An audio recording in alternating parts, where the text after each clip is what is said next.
Hello everybody, this is Fun Police, and today I am bringing you a deck building guide for the 43rd Wessex, a new division that came out with Hell's Highway being the Allied Division. 43rd Wessex is a infantry division that carries a lot of the same things that you have in many of the other Commonwealth style divisions, but is potentially unique for a mixing of different Dutch units combined with Phase C having a bunch of Polish paratroopers in it. However, overall, this division is more or less just a Commonwealth division again.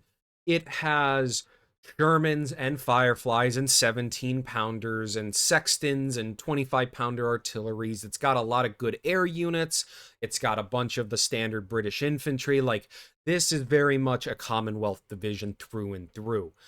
And I have to admit, I'm not the biggest fan of how this division is designed. It feels like it lacks uniqueness, and you'll see that as we kind of go through this. It just kind of has a lot of the same things you find elsewhere. But still, I want to bring you a deck guide for it, as I did do Kampfgruppe Walter. And kind of keeping with how I did Walter in a team game focus, I'm going to do Wessex in a team game focus as well, as I think that allows for a bit more spotlight to be shown on the unique elements of this division. Interestingly, I'm going with V for Victory today, because I'm going to intend to have a strong early game start and then utilize cost-efficient units in Phase B, and then go into Phase C where certain high-powered units can really start to shine. Let's go ahead and jump into our Recon tab and talk about what's in there. The Humber Mark IV serves as a very cheap recon unit that I can rush to the front line, being able to apply decent pressure, maybe snipe a transport or something like that if the enemy gets greedy. For 20 points, these things are just very cost efficient, and I get 5 of them, so they are decently numerous. In terms of my real recon infantry, I'm going with the Assault Troop, which are essentially just a motorized rifles with a radio on them. Not bad by any means. For 20 points, having a Piat and a radio on a recon team is fairly good. And I also notably get to bring in these M5 Recce half-tracks, which are great because they are sporting a 50 cal. So these provide excellent firepower support to nearby infantry, and combined with the assault troops, they make a pretty potent duo and give me a lot of recon just in one card. And I'm doing a similar thing with my Phase B card of snipers, putting the sniper team in a 2-inch carrier. So I have the 2-man recon team, and I also have a 15.2-inch mortar that I can use for infantry support or additional spotting, even if it is a bit slow.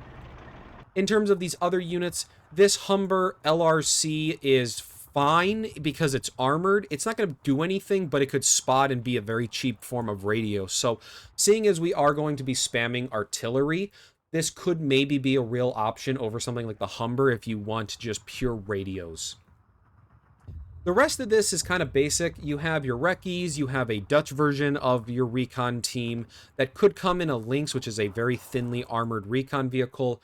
You have this BS Gids, which is a unit that I think actually, because it has a good light machine gun, kind of sucks. If this was an automatic rifle, this squad would be a bit more interesting as a CQC unit, but as it currently stands, the unit just... It's a long-range squad with a Molotov, and the Molotov doesn't do anything. It does have good availability, so you could bring it if you want, but I think there's better options with what I have. You could do more Humbers if you want, and then you have your scouts and more snipers, depending on what you wanted to use.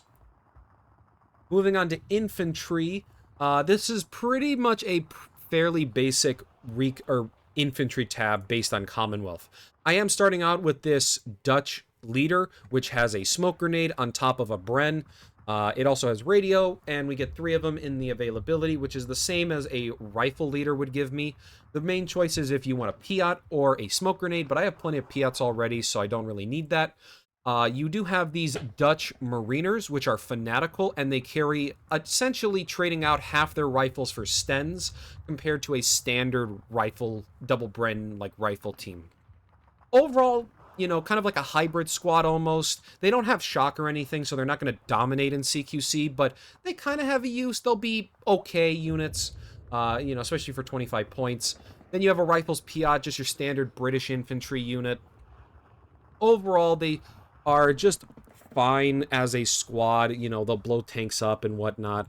We also have our assault engineers. I have them unvetted, so I get 6 of them because they kind of need to last through A and into B, because otherwise we just have field engineers.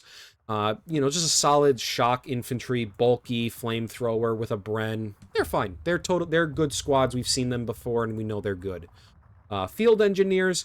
The interesting element of the Commonwealth is always these really small CQC units. And these guys, because they're cheap going into Phase B, we're just trying to hold out until we can get into Phase C for more bulky CQC units again. And they're really cheap, which fit well with our reduced income. Another card of Rifles Piat here gives us just more line infantry to use and hold us over. And then in Phase C, I'm taking 3 whole cards of infantry. Starting out, we have our CQC unit.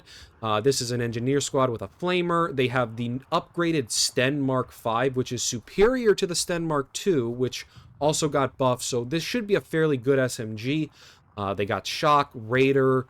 They're double vetted, so this should be a pretty potent overall CQC squad. Not top of the line, but definitely quite good.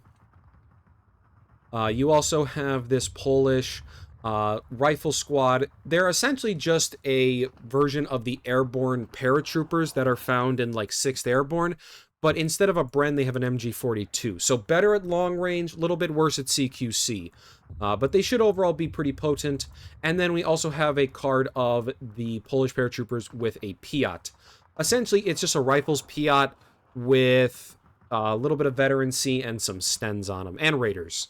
But that's our infantry tab. So we have a lot of infantry in C, and they are a little bit above average, but they're not like leagues above.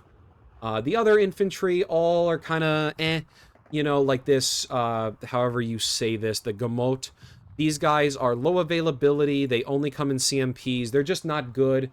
You have Moat rifles if you wanted to bring them in like the M5 half track, which is not the 50 cal version, keep in mind.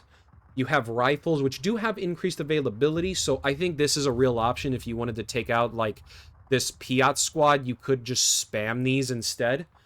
You have leaders, which, you know, or whatever. Or you could also double down on these MG42 units if you don't feel like you need more Piats.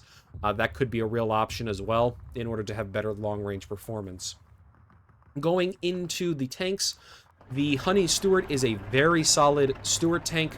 We get a lot of machine guns thanks to them. They're very cheap. This is overall just a very nice 20-point tank. You know, it just is great at infantry support. We then have the Sherman Mark III, which I've double vetted in A because I don't need a lot of them because I have the Firefly as well, but it's always good to have medium tanks. They just provide good support. The Firefly is our team game thing in order to make sure we can answer like Panthers and Tigers that roll around. You know, they got the long range, good penetration. If you've played Commonwealth, you know Fireflies are quite good. You have the Sherman III in Phase B. We can afford one of these every tick. So that means that, you know, this is why they are here. We also just make sure we have armor to keep going. And then in Phase C, an unvetted card of Fireflies ensures we just have armor to keep throwing at enemies, because otherwise we could very much run out of tanks to use. In the support tab, honestly not a whole lot going on. We just have our Vickers, which are an okay HMG team, a commander to boost our veterancy, and a supply truck. You could take 2-inch mortars, but honestly, that's it. Like, there's almost nothing else here in the support tab. In terms of anti-tank, we are taking the cheaper Dutch 6-pounder, which notably doesn't have APCR, but has better availability, so we get 4 of them. This is just so we have medium AT guns, because we have a bunch of 6-pounders, or 17-pounders. A, B, and C, just because 17-pounders are really good. They're great at messing up enemy units like Tigers, Panthers, and they can kill even like heavier tanks than that.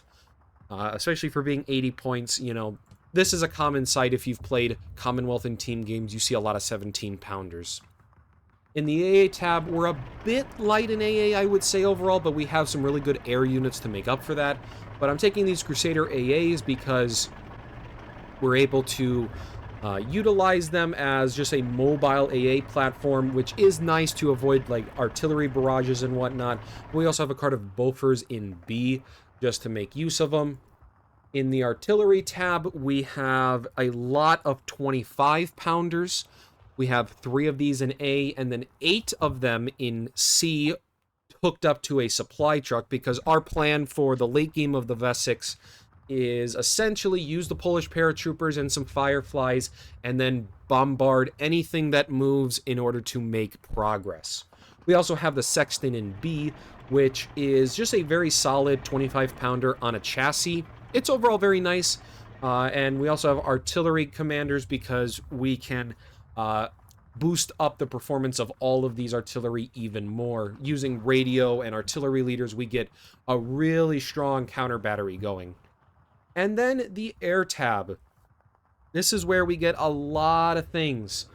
We have recon Spitfires. We're taking this Spitfire Mark 14, I believe that is, which is a very fast and well-armed Spitfire. We get the P-47 dive bomber with a heavy payload, dealing a lot of damage and being very, very good. We are taking a single P-47 rocket plane in order to be a tank buster in case like we have to deal with like a King Tiger or an IS-2 and we're struggling to deal with it. We also have these Mitchell II bombers that carry a bunch of 250-pound bombs. They're also a little bit cheaper for Phase B, which is nice. And then I'm rounding it out with another card of these P-47 fighter bombers. Now, there is a little bit of room, I think, for customization. You could go with more Mitchells. I think that's very fine. You could also try out like these P-51s in A if you wanted an extra bomber to try out, or you could even use more of these rocket planes. But I think this tab is fairly customizable, but just make sure you bring a good amount of air because that is a strength of the Wessex. But yeah, that's kind of it actually for this video. Based on how quickly I breeze through this, you know, it's because just there's not a lot of unique stuff in this division, like I said. If you liked how this deck looks, you can find the deck code down in the description. Also, while you're down there, make sure to like, subscribe, and let me know down in the comments what your thoughts of Hell's Highway as a DLC overall is. Do you like the 43rd Wessex, or would you have preferred maybe something a bit more interesting? Anyway, thank you so much for watching if you've watched all the way through this, and I hope you have a good day.